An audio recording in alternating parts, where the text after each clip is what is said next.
Rohingya समुदाय के घुसपैठिए दक्षिण एशिया के लिए बहुत बड़ी मुसीबत बने हुए हैं और बांग्लादेश भी इससे अछूता नहीं है। परंतु जिस तरह से बांग्लादेश इस समस्या से निपट रहा है, उससे दुनिया दो धड़ों में बट गई है।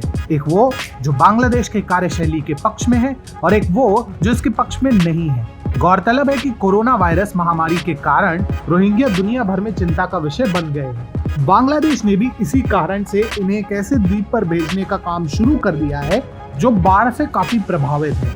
ऐसे में कई लोगों के मन में यही सवाल उठ रहा है कि क्या बांग्लादेश जानबूझकर इन रोहिंग्या को मारना चाहता है। दरअसल बांग्लादेश में वुहान वायरस ने पैर पसारने शुरू कर दिए हैं और प्रशासन को भय है कि कॉक्स बाजार क्षेत्र जल्द ही इस महामारी का एक भयानक हॉटस्पॉट बन सकता है। ऐसा इसलिए क्योंकि कॉक्स बाजार क्षेत्र रोहिंग्या घुसपैठियों से भरा पड़ा है। इसी परिप्रेक्ष्य में अल जजीरा की एक रिपोर्ट के अनुसार बांग्लादेश ने 29 रोहिंग्या घुसपैठियों के पहले गुट को भासन छार द्वीप पर भेजा है, जिस पर ह्यूमन राइट्स वॉच ने चिंता भी जताई है। परंतु भासन छार द्वीप पर रोहिंग्या के भेजे जाने से ह्यूमन राइट्स वॉच को किस बात की आपत्ति है? ऐसा क्या है बांग्लादेश सरकार के निर्णय में जो ये लोग इतने चिंतित हैं? इसका असल कारण कुछ और है जो न केवल बांग्लादेश सरकार की रोहिंग्या घुसपैठियों की समस्या से निपटने में उसकी प्रतिबद्धता को दर्शाता है, अपितु रोहिंग्या घुसपैठियों के लिए खतरे की घंटी भी है। दरअसल भासन छार द्वीप एक ऐसा द्वीप है जिस पर बांग्लादेश ने पहले भी रोहिंग्या घुसपैठियों को भेजा है और ये द्वीप न केवल चारों ओर से पानी से घिरा हुआ है, यह यूं कहे एक बाढ़ प्रभावित द्वीप है और समुद्र के पानी की वजह से अक्सर यहाँ बाढ़ आती रहती है। इस दलदली द्वीप को यूएन ने पहले इंसानों के रहने के लिए अनुपयोगी घोषित किया था। इसी द्वीप पर बांग्लादेश ने करीब 1 लाख रोहिंग्याओं को बसाने की योजना बनाई है। परंतु बांग्लादेश सरकार को ऐसा करने की आवश्यकता क्यों पड़ी? दरअसल पहले तो बांग्लादेश सरकार ने इन रोहिंग्याओं को वापस म्यांमार भेजने के लिए कई कदम उठाए, लेकिन म्यांमार सरकार अक्सर अपनी बात से पलट जाती। यही नहीं, रोहिंग्या घुसपैठिए वापस अपने देश भी नहीं जाना चाहते। सितंबर में ये खबर आई थी कि कई संगठन हैं जो रोहिंग्या की मदद कर रहे थे और उन्हें वापस म्यांमार न जाने के लिए भड़का भी रहे थे। इसी वजह से बांग्लादेश की सरकार ने 41 गैर सरकारी संगठनों को रोहिंग्याओं की मदद करने के लिए दोषी पाया, जिसके बाद इन सभी एनजीओ की गतिविधियों पर रोक लगा दी गई थी।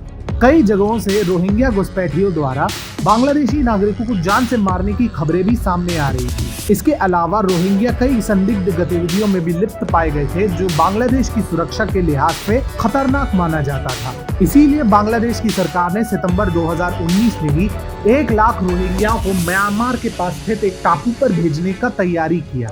बता दें कि कॉक्स बाजार में बांग्लादेश का सबसे बड़ा रोहिंग्या शरणार्थी शिविर है। बांग्लादेश सरकार के मुताबिक अभी जिस कॉक्स बाजार में रोहिंग्या मुसलमानों को बसाया गया है, वहां पर लगातार भीड़ बढ़ती जा रही है और ऐसे में उन्हें भासन छार नामक द्वीप पे बसाया जाएगा। इसके पश्चात बांग्लादेश की सरकार ने रोहिंग्या शिविरों को कटीले तारों से घेरने का काम भी शुरू कर दिया। बांग्लादेश प्रशासन ने कहा कि इसने देश की कॉक्स बाजार जिले में स्थित रोहिंग्या शिविरों के निकट कंटीले तारों की बाड़ लगाने का काम भी शुरू कर दिया है।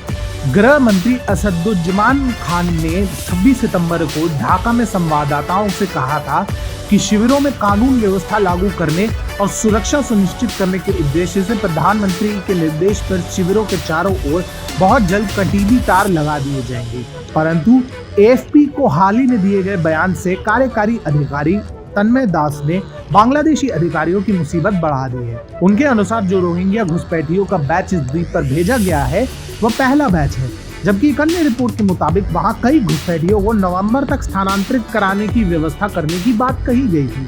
ऐसे द्वीप पर रोहिंग्या मुसलमानों को जल्द से जल्द बसाना यही दर्शाता है कि बांग्लादेश उनसे छुटकारा पाने के लिए कितना बेताब है।